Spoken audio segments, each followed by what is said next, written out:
Pernah tak anda terfikir, boleh ke pendapatan terus masuk walaupun seseorang tu dah meninggal dunia? Dalam kupasan kali ni, jom kita bongkar satu misteri kewangan yang memang luar biasa, yang mungkin akan ubah cara anda fikir pasal duit dan juga warisan.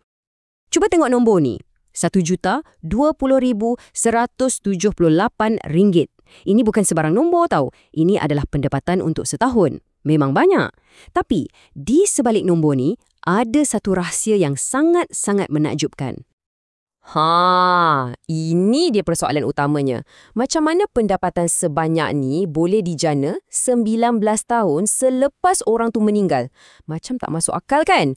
Jom kita siasat sama-sama macam mana benda ni boleh terjadi. Okey, untuk kita faham misteri ni, kita kena patah balik ke masa lampau.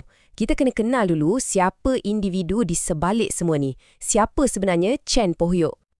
Baik, kisah kita bermula pada tahun 1993. Waktu ni, Chan Po Hyuk dah pun jadi seorang usahawan Amway yang memang sangat berjaya di Malaysia. Dia bina perniagaan dia dari bawah sampai betul-betul kukuh. Dan ini bukan cakap-cakap kosong tau. Kita ada buktinya. Ini adalah penyata pendapatan rasmi beliau dari Amway untuk tahun 1993. Angka-angka ni sendiri dah menceritakan betapa hebatnya pencapaian beliau pada waktu tu. Berapa jumlahnya? Lebih RM167,000 pada tahun 1993. Kalau kita fikirkan balik, untuk zaman tu, ini adalah satu jumlah yang, wow, memang sangat besar. Ini membuktikan yang beliau memang berada di puncak kerjayanya. Tapi, macam mana dalam banyak-banyak kisah yang hebat kan? Selalu ada satu tragedi, satu plot twist yang kita tak sangka-sangka yang bakal mengubah segalanya. Papan peringatan ini, ia menandakan satu titik perubahan yang sangat tragis dalam cerita kita. Satu peristiwa yang, mengikut logik, sepatutnya menjadi pengakhiran kepada segalanya. Ya, pada bulan Mei 1994, Puan Chan Po Hyuk telah meninggal dunia.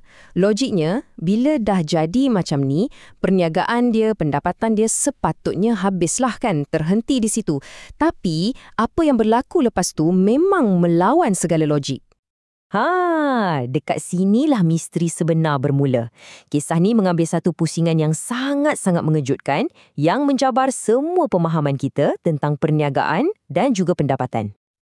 Cuba kita fikir sejenak.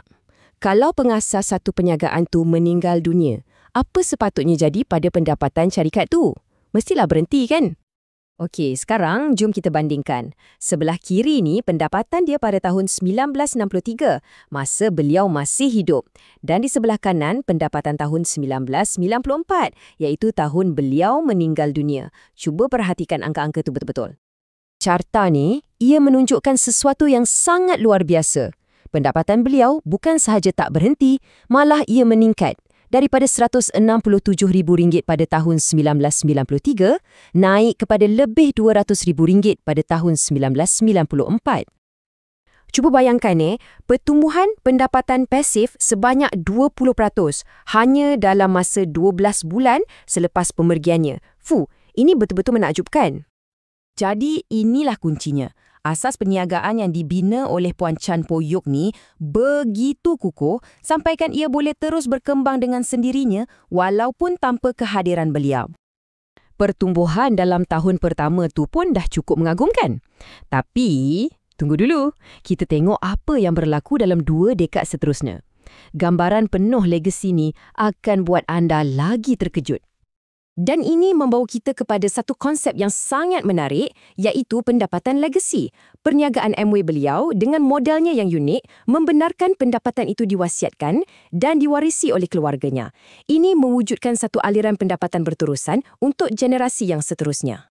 Lihatlah garis masa ni, pertumbuhannya memang gila. Daripada RM200,000 pada tahun 1994, ia melonjak kepada lebih RM700,000 pada tahun 2010.